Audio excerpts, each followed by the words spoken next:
Hi, I'm Andy Temte, and welcome to the Saturday Morning Muse. Start your weekend with musings that are designed to support your journey of personal and professional continuous improvement and to improve financial literacy around the world. Today is April the 5th, 2025. Today, we continue our adventures in financial literacy with our first episode on the topic of risk. How we navigate our personal relationship with risk has a profound impact on many aspects of our lives, yet we spend very little time and energy actively thinking about how we feel about risk. Instead, we allow our subconscious minds to drive the bus, and we end up reacting to risk instead of taking a more proactive approach.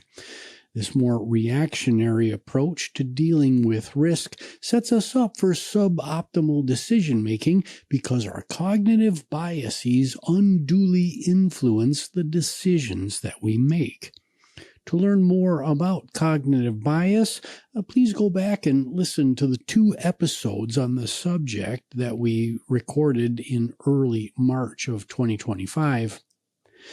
To be clear, how we feel about risk and how we respond to risky situations is not applicable solely to the financial investments that we make.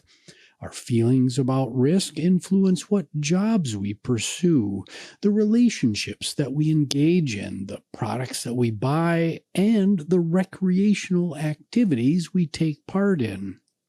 Your personal relationship with risk touches and helps shape nearly every aspect of your life. So, let's start at the beginning. What is risk? The dictionary Merriam-Webster defines risk simply as the possibility of loss or injury.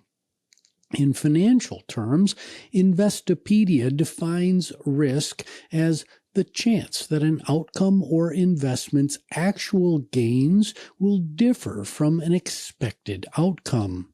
Risk includes the possibility of losing some or all of an original investment. So, put simply, risk can be thought of as the probability that an investment or activity will not yield an expected outcome or result. Note that there is always some type of expectation that sets the baseline for the size of the risk that you face. You expect that your car won't be damaged when you're standing in the showroom contemplating the initial purchase. You expect that the big vacation you're taking will go as planned. You expect that an investment will yield a particular return when you buy it. You expect that a job will go well and provide an appropriate set of opportunities for you when you take it. As we all know, the actual outcomes after we've made our decision can vary greatly from those expectations. Now, the other primary component of risk is probability and the distribution of potential actual outcomes around the expectation that we've set. If the actual results of an investment or activity are exactly the same as what you expected to happen, and that happens every time, then there is no risk. Actual outcomes meet expectations every time, so no risk. However, once actual results begin to vary from expectations, then risk is present. As the range of potential actual outcomes around the expected outcome increases, risk increases. So let's tackle a simple example. Let's suppose that you have $100 to invest and that there are only 2 investments you can make. Also, we're going to assume that you must sell this asset in 1 year. So, investment number 1 has a 50% chance of ending the year at a whopping $200 and a 50% chance of ending the year at only $50. Remember, your original investment was $100. Here, the range of potential actual outcomes is wide, indicating high risk. Investment number 2 has a 50% chance of ending the year at $130 and a 50% chance of finishing at $120. Here, the range of potential actual outcomes is much more narrow around the expected outcome, indicating lower risk. Now, both investment 1 and investment 2 indeed have the same expected outcome with an ending value of $125. This number is the probability weighted average of the two potential actual outcomes. Now, for now, let's not worry too much about this calculation. We'll be talking a great deal about simple return calculations later on in our financial literacy series. For now, just take my word for it that the expected ending value is $125 for both investments. What's important is that both investments have the same expected outcome to keep things simple and to focus our attention on the range or the width of potential actual outcomes around that expectation. It should be clear that investment number 1 is much riskier than investment number 2 because although you have a chance at a much higher actual outcome with investment number 1 at $200, you also have an equal chance of losing half the asset's value over the year. So, let's introduce the concept of risk tolerance and risk aversion. Your decision of which investment to choose, investment 1 or investment 2, depends on your level of risk tolerance or, conversely, your level of risk aversion.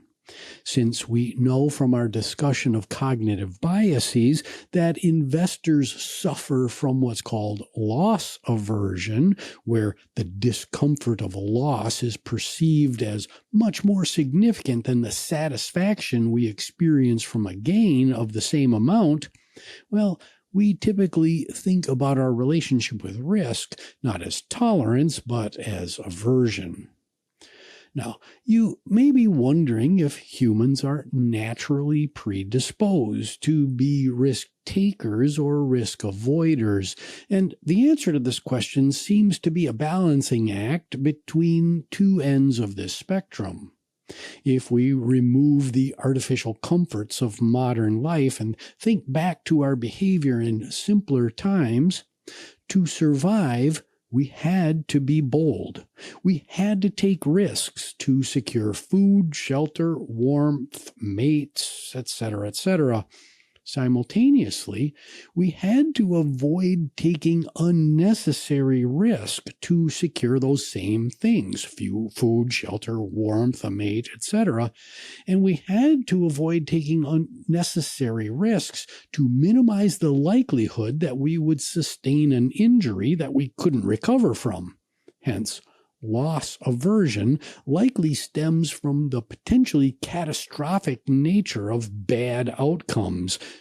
Before the advent of modern antibiotics, well, you could die from even minor injuries. So, in a modern context, how can you get a sense of your relationship with risk? How risk-averse are you? Here, it's important to note that you are a one-size-fits-you human being, and your relationship with risk is specific to you. Just like our previous conversations in this forum about change or your definition of success, it's dangerous to adopt someone else's definition of and viewpoints toward risk. It's essential that you do this work for yourself. Fortunately, there are a few free tools available to help you get a sense of your level of risk tolerance or aversion. Your homework this week, and yes, there is homework, is to take a personal risk tolerance assessment.